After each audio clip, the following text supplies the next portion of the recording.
আসসালামু আলাইকুম প্রিয় দর্শক শ্রোতা। এনায়েতুল্লাহ আব্বাসীর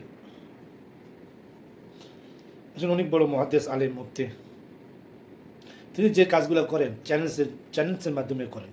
তিনি বলেছেন যে কোনো ব্যাপারে অসম্মত কোনো হাদিসকে জানালে সে কাফের হয়ে যাবে। চলেন দেখে আসি, প্রথম ভিডিওটা দেখে আসি, তারপর আমরা মন্তব্য করব। একটা বাতিল ফেরকার কথা বলে দিতে হয়। একদল বের হয়েছে এখন সুন্নত স্বীকার করে, আহলে কোরআন দাবিদার। এরা বলে শুধু কোরআন মানি, হাদিস মানি না।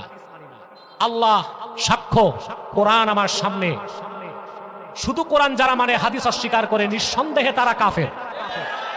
আহলে কোরআন না, আহলে শয়তান। কারণ আপনি হাদিসকে বাদ দিলে ইসলামের অস্তিত্ব খুঁজে পাবেন।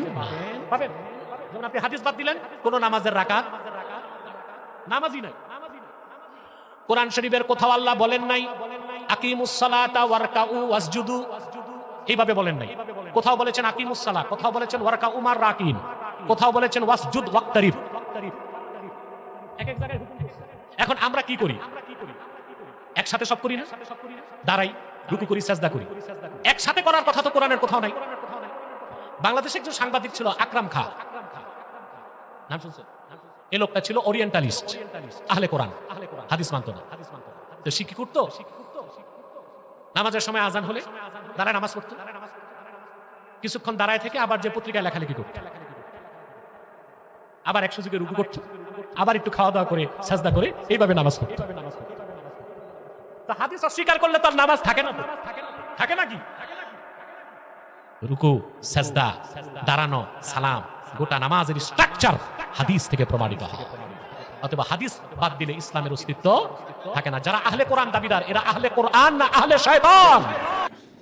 এনায়েতুল্লাহ আব্বাসী বুঝাইতে চাইতেছেন যে কোনো হাদিসকে যদি কেউ অস্বীকার করে তাহলে সে সরাসরি কাফের হয়ে যাবে। কারণ হাদিস হলো রসুলের বাণী, সাহাবাদের বাণী, ওলামা মাশায়েখের বাণী, কি বলা হয় হাদিস। কোরআন তো আল্লাহর পক্ষ থেকে নাজিল হয়েছে। তো বলতেছে কোরআনে কোনো জায়গায় নামাজই নাই, কয় ওয়াক্ত নামাজ সেটাও নাই। এটা আমি কোরআন সম্পর্কে আমি তেমন আলোচনা করব না, কারণ কোরআন আমাদের মহাগ্রন্থ। আমরা মুসলমান, আমাদের প্রাণপ্রিয় একটা গ্রন্থ আল কোরআন, এটাকে আমরা ভালোবাসি। এটা সম্পর্কে যারা আলিম ওলামা বিজ্ঞ তারা ভালো বলবেন। যেটা ওই বলতেছে সেটা আমি বললাম। বলতেছে হাদিস ছাড়া বলতেছে হাদিস ছাড়া তুমি এক ধাপও নড়তে পারবে না।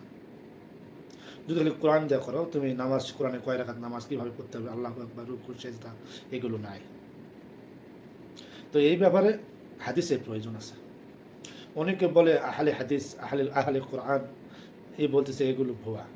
আপনি কোরআন যদি ধরেন তাহলে হাদিসকেও সাথে নিতে হবে, হাদিস যদি ধরেন কোরআনকেও সাথে নিতে হবে। দুটা মিলিতভাবে এই পৃথিবীতে ইসলাম প্রতিষ্ঠিত হয়েছে এবং এইভাবেই চলতেই থাকবো।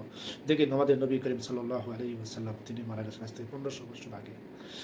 তিনার এই 1500 বছর চলতেছে পৃথিবী দুনিয়াটাই হাদিস কোরআনের উপরেই। তো আমরা মুসলমানরা বিশ্বাস করি, আজীবন বিশ্বাস করে যাব কিয়ামতের আগ পর্যন্ত। ধন্যবাদ সবাইকে, আল্লাহ হাফেজ।